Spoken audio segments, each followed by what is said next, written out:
Hello, welcome to True Crime and Java Chat with Kelly. I am back with another true crime case. This will be up early for my Patreon and Spotify premium subscribers, and then it will drop Friday, April 3rd. Excuse me. I was looking at my notes, January 30th. So, I hope everybody has had a nice, safe January and that you guys are all staying warm, especially if you're in the area where the snow came through. We got quite a few inches, but it wasn't near as bad as like an actual snowstorm.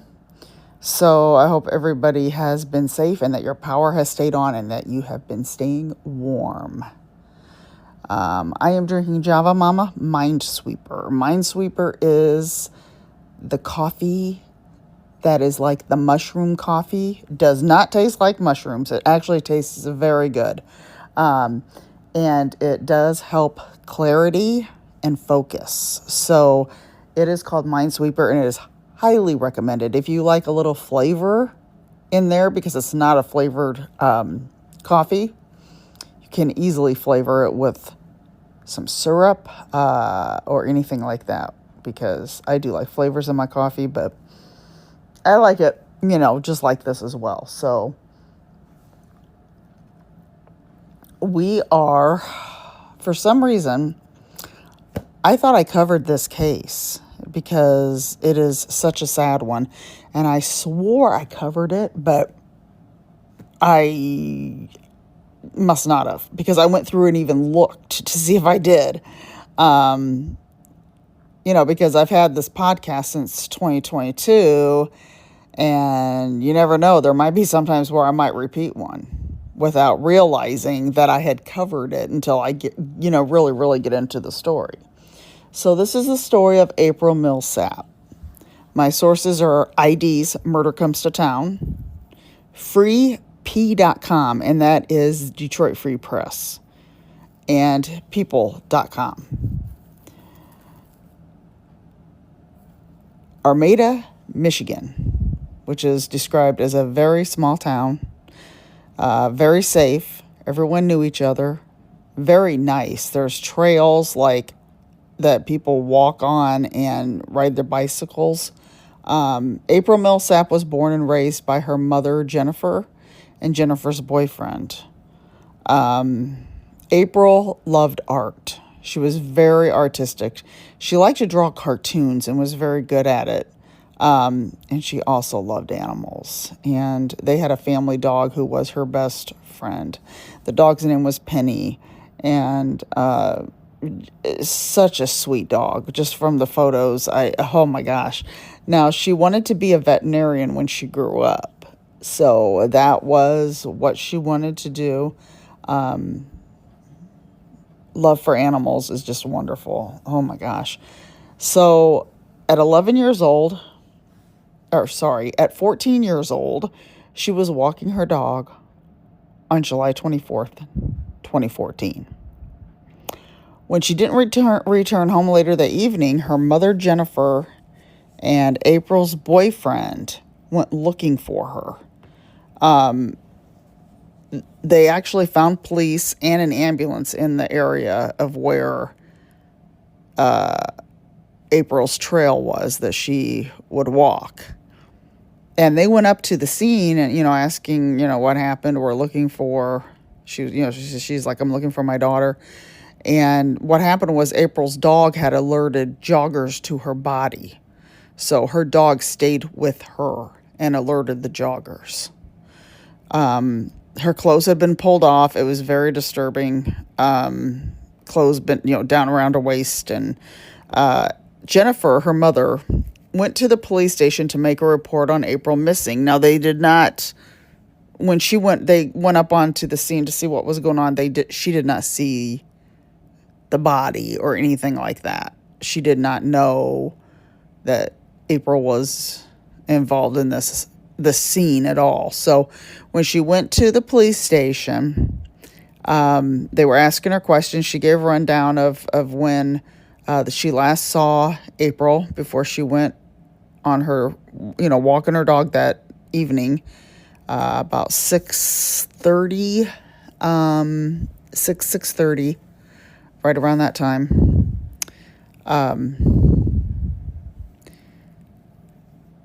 Now, the more she talked, described the clothes she was wearing, investigators knew that the girl was April that they found in the wood or on the trail.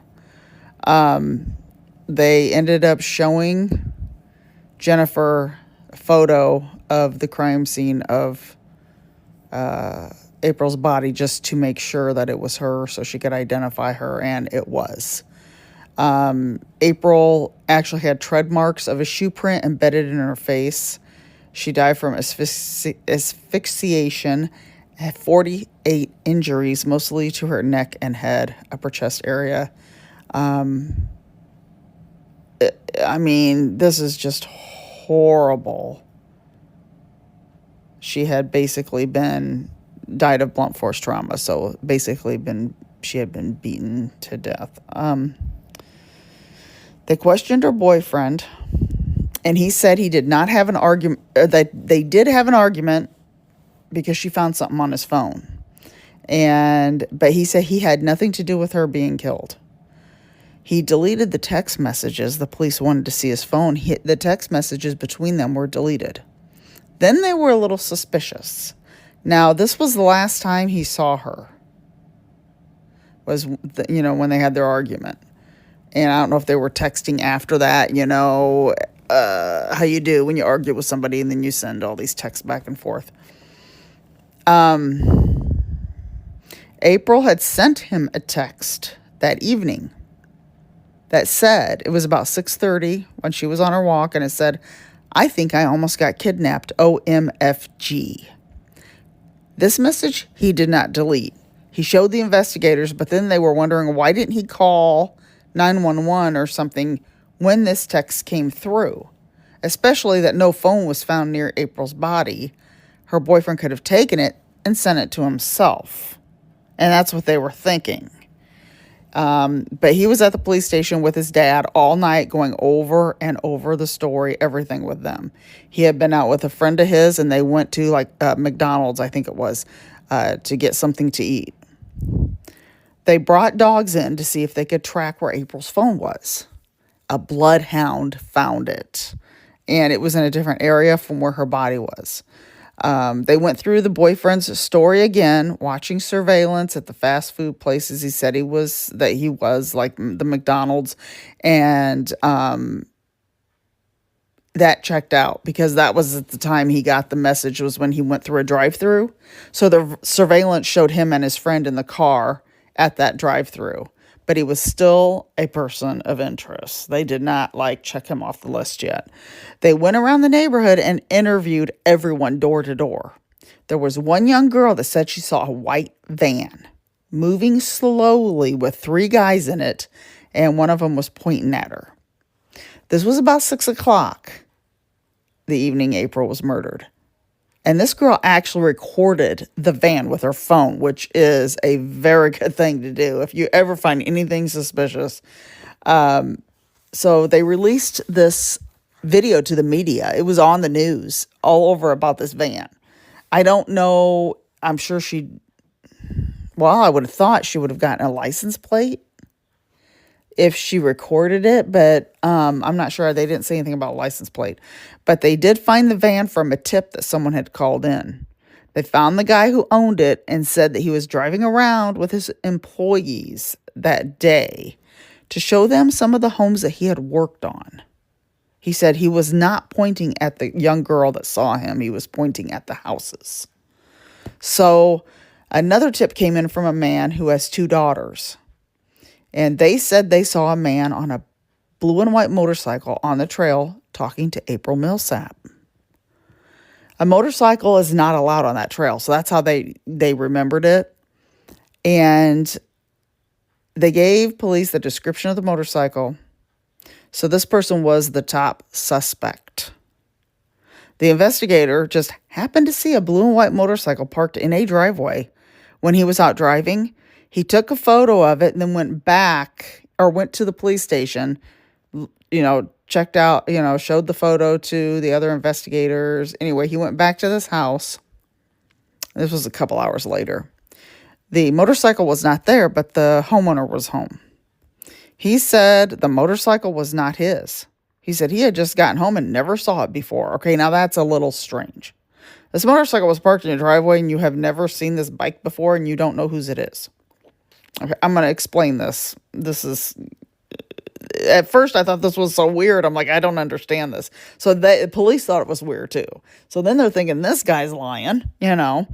Well, now there was a young kid who had been arrested right when this happened with the motorcycle. There had been a young kid who was arrested, and somehow he was arrested on a criminal charge. And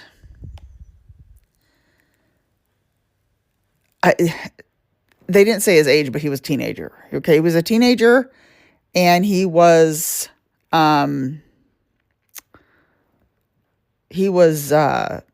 intoxicated, which is another kind of strange thing to me. But anyway, he was intoxicated, but he kept talking about April Millsap. Like out of the just voluntarily talking about her. He knew her because he was a classmate of hers, and he really liked her. And so then they were wondering if this kid had a motorcycle. He said he was at work during the time April was killed. Now, he had no motorcycle and no access to one, they found out. So they figured that this kid probably did not have anything to do with it. They go back and talk to the guy who lived in the house where the motorcycle was parked. He said he knew of a guy who had a bike like that. His name was James Van Callis. Now, why, I don't understand. I don't know if it's because the police just kept questioning him, but he didn't tell him that the first time, But anyway, so he said, yeah, his name was James Van Callis, and he lived in Wales Township. Now, this is about a half an hour away from Armada. So they went to his house. There was a motorcycle right there in the driveway. They questioned him and asked about a pair of shoes that he could show them, because they were asking him what did he wear that night. And he said, can you get the shoes that you wore and show us? So we did, and they took a photo of the soles of the tread, marks. And he said he was at his brother's house that night. That's what he was doing that night. They ran a background check on this guy. He had no violent history. Of course, the shoes that they took a photo of did not match the tread marks in April's face. They went back to his house again, but he wasn't home or not answering. They walked around in the backyard. They noticed he had like marijuana plants in his backyard. So this right here is how he knew the guy whose house his bike was parked in front of, the one that they stopped, and he's like, I don't know whose bike that is. And that's why he didn't say whose bike it was, because this guy was selling him weed. And at that time, it was illegal. So they had a charge now that they could arrest James Van Callis for. So they arrested him on a drug charge. Now, there was no DNA of April's on his bike, his motorcycle, his clothes, or his helmet. But it did look as if his helmet had been clean, like it had been wiped. And so there was no DNA. But out of the blue, they get a call from someone saying she was James' girlfriend. She had been there at the house that night the police came, and she told him he gave them the wrong pair of shoes. The real shoes, not only that, the real shoes that he was wearing are missing, and they had been missing since July 25th, which was the day after April's murder. She told them what type of shoes they were, and they were able to see the tread marks online of this particular shoe, because she pulled up like a Facebook photo of him where he was wearing the shoes, and police looked at it, found this shoe online, and the tread was the exact match that was on April's face. Not only that, April had a fitness app on her phone, which led police to the trail she took. When James approached her on that trail, you could see the mark of the trail, and it goes like in a zigzag. And then it's all over the place in one spot, and that was a spot where her body was found. Then the phone trail goes straight at a very fast pace, and this is when James had her phone. There was also surveillance on some of the homes in that area that caught him on his bike during that time. So he was charged with murder. They thought he was trying to talk to April, and she just kept walking, not wanting to talk to him. She didn't want anything to do with him, and then he was getting angry. And who knows, maybe he was asking her to buy pot. I mean, you never know what he was saying to her. And then in court, he was smiling at April's parents. It's like, do you have some nerve smiling? Oh, that would take all I had not to attack him. But he was found guilty of first-degree murder, felony murder, kidnapping, and sexual assault. He did get life without parole. There is no death penalty. So, there in Michigan. So, he did get life without parole. And this was really amazing. If it wouldn't have been for for the girlfriend, and the eyewitnesses that saw that motorcycle on the trail, who knows if he'd have been caught. I mean, he probably would have been caught by the girlfriend because she knew something was off with those shoes going missing right after that happened.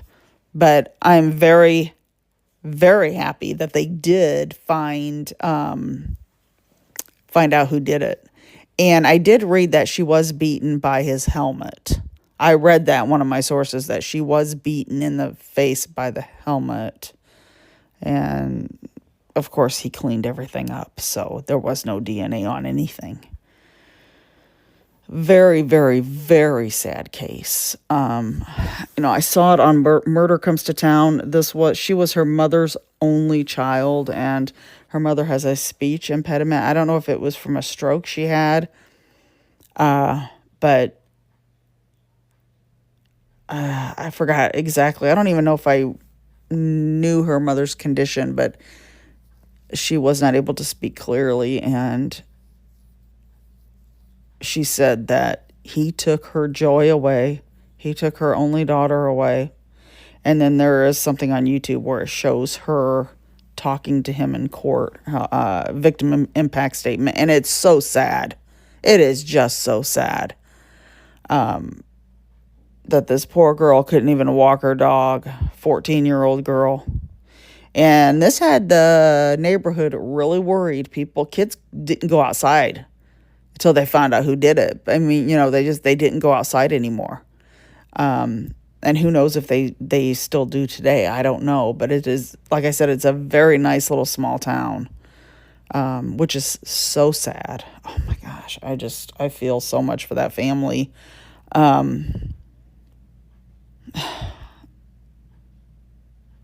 But anyway,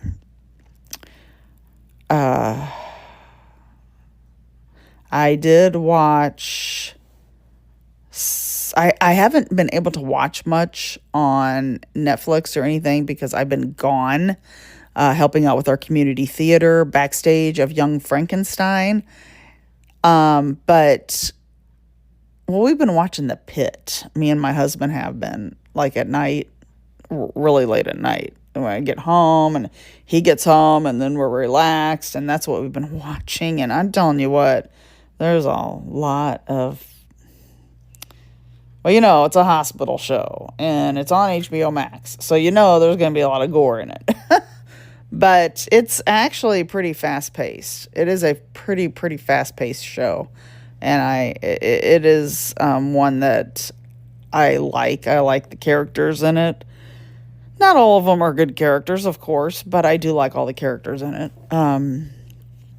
So we've been watching that. I haven't really been watching much of Netflix. I need to get back to watching it because they do have some true crime, some true crime uh, documentaries on there. But I did watch the girl who was kidnapped. Her last name is Smart, and there's been a couple cases with that last name, and this was Elizabeth Smart, the one that was abducted in her bedroom. And no, see, I forgot that she was abducted in her bedroom, and then her sister saw the guy and told them, finally, after it dawned on her who it was, that's who it was, and they're like, oh, they don't believe that that's him, because they thought it was somebody else. And it is just amazing that finally they were able to find who took her. Oh my gosh. And what I didn't like is when the police did approach them, they said, we need to see her face. Because she was there, but she had like a headdress, I think they call that, on.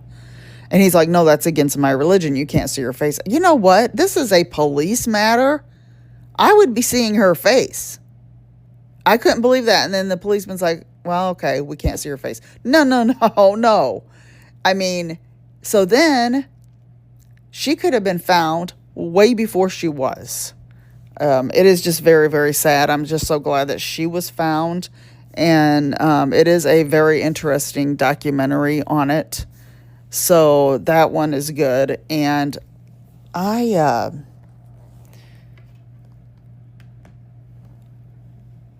was something else I was going to say about, I don't know what it was now. I lost it. It was either about the documentary or that case. I can't remember what it was. I am reading, or still listening on audio, to J.C. Dugard's book, the first one. She has another one out now, but I have been listening to A Stolen Life, and oh boy, that's very, that is just horrible. I gotta go back to it though, because I haven't been listening to my audiobooks a lot lately, because when I go to the theater, I try to listen to music in the car, because at that time I start to get tired, and I have to have the music keep me awake sometimes, or keep me alert while I'm driving. And then once I get to the theater and I get into the show backstage and everything, and the props and everything, then I'm awake, because I get excited that I'm part of, the backstage crew of Young Frankenstein, and it is amazing. It is amazing. What a wonderful, I don't know if you've seen the movie. I just saw the movie for the first time. You can watch it free online. It is a Mel Brooks movie. Almost everything in it is like the musical play, except the play's musical, the movie isn't. So they throw a lot of course, musical numbers in there. So it is it's funny. Of course, Mel Brooks, you got to kind of take with, oh my gosh, this is, I'm sitting here shaking my head and laughing. That's what I was doing while I was watching it. But it is recommended. And then if you are in the Peoria area, Peoria Players is putting it on January 30th, 31st. And then Sunday, February 1st, there's a matinee. And then the following weekend, which is February 5th, Thursday, Friday, Saturday, and then Sunday matinee, that first weekend in February. So 5th, 6th, 7th, and then the 8th is the last day, which is the Sunday. I'm pretty sure it is going on Thursday night that week. I haven't double checked, but I swore I heard that Thursday night, the 5th, it was also going to run. So we've only got 3 days until opening night. 3 nights until opening night. So we got to make sure we get all this right. Moving props in and out, because there's a lot of props, and they're big props. And we have to move them in and out right as the scene is going. Like, it has to be moved in and out. So it's just, you have to be like the timing has to be right. So I've never done this, so it's like, oh man, I really see how hard it is to work backstage, because I mean, it really is. So community theater is amazing. There's so much talent in this show. It's wonderful. So have a wonderful rest of the month, everybody. And I will have the third bonus episode for Patreon, Spotify Premium. I just have a case I want to do, but I have to find it online and find more information out about it. And that's going to be for my Patreon. I have a $5 and a $3 tier. The $3 gets one bonus episode a month. The $5 gets 3. Plus, both tiers get early access to my episodes and my 2 cents coffee chat, which I do on my own. And just talking about what's going on in the true crime world and with me and anything else. So have a wonderful rest of your month, everybody, and I will see you next time.